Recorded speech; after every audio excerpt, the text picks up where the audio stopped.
चले, धूप लगे ठहर जाए, लाल चुनरिया बिंदिया चमके, जैसे सपना सामने आए।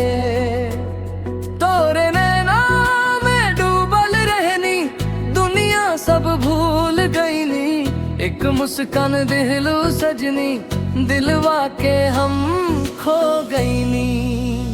ओ सजनी तोर बिना जी न लागे, हर पल दिल तोरे ही मांगे, दिन रात बस तोरे ख्याल आवे, नींदिया के परवाना उड़े। ओ सजनी आ जाना पास में, सांस अटक जाला उदास में, बाहें पसार के खड़ा बानी, आके समा जा तू दिल आस में।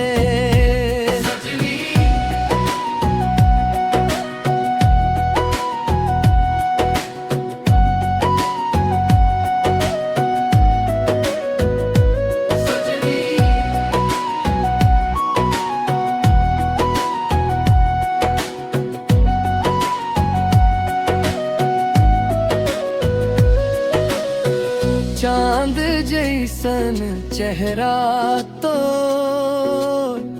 देख के हम चौंक गईनी, पहलू में आके जब तू बैठ लू,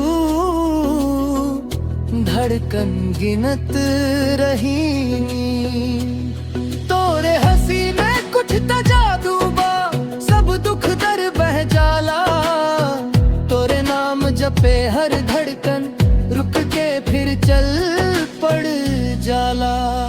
ओ सजनी तोर बिना जी न लागे, हर पल दिल तोरे ही मांगे, दिन रात बस तोरे ख्याल आवे, नींदिया के परवाना उड़े।